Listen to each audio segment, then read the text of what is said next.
Hey, what's happening, everybody? It's Mark Johnson, Running Maverick, the Money Maverick, Active Dad. How you guys doing today? I want to talk to you guys about Rideshare Chronicles. I know you guys have been liking the content, sharing like this. If you guys like what I've been sharing, promote it, please.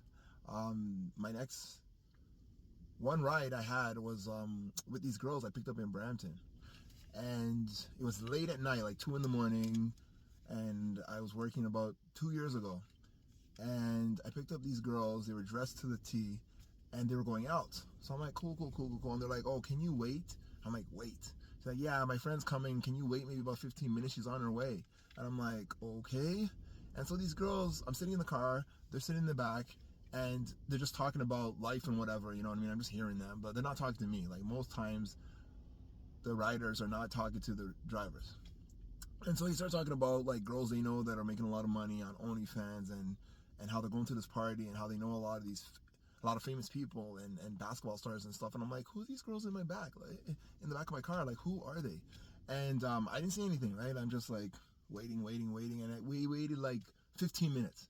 Finally, this girl shows up, a next girl, and she gets in the back too. So all three of them are in the back, and they're dressed to the T's. And she's like, oh, sorry, I'm late. And before she actually got into the car, the girls were like, yeah, man, I don't even know why we should take this girl out and blah, blah, blah, blah, blah. So I'm like, oh, okay. And so crazy thing is that she gets in the car. She's coming all the way from out of town, Kitchener. She's coming all the way out of town. And they're going downtown because that's where the ride tells me they're going. So I'm like, all right, cool. So I take them on the way there. And while I'm going down there, driving down there, they're talking amongst themselves. But they're not saying any names. They're not saying where they're going. They're not saying who this person is that they're going to. They're not saying who this house they're going to. But I could tell who they're talking about. And we're going to Bridle Path. So I guess you guys know whose house I was going to. Never been there before. I don't know if I'll ever be there.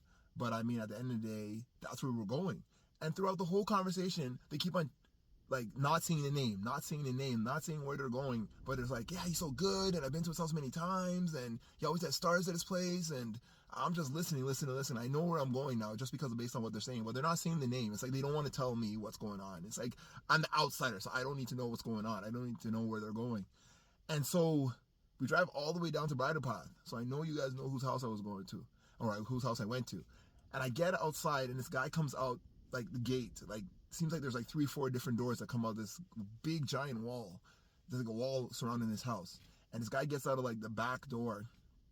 It's almost like they're going through the back of the house to get inside the palace. And he gets to the back door. They get out, they jump in, and that's it. I never saw them again, never heard of him again, never been back to Bridle Path again. But I mean, they were talking about girls that they knew that were making $100,000 on OnlyFans, and they were just talking about how like they're in a different class where they don't necessarily need to work. I don't know if they had jobs. I don't know if they had jobs. I don't know if they had like a 9 to 5. Didn't seem like they did because they were talking about going to like all night parties where it ends at like 6 in the morning and 7 in the morning. They're going home either on the weekends or sometimes even weekdays. So I'm like, okay. And it is what it is. You do whatever you want to do. I'm not judging anybody, you know, like at the end of the day, if that's your life, that's your life. Right. So that's one of my chronicles. That's one of the ride shares that I had. It's pretty crazy. You know what I mean? Like sometimes you don't know who you're picking up. Sometimes you don't know what they're about or who they are. And that's fine. You know, a lot of times we just have somebody in our car for like 10, 15, 20 minutes and half an hour. And unless there's a conversation or discussion, we never see them again. And that's fine, you know, that's the way it is. Sometimes when you're working, you don't necessarily have that conversation and that convo, but it's all good. Keep pushing, don't give up, believe in yourself. If you like this content, again, share and like it and subscribe, all right? Take care.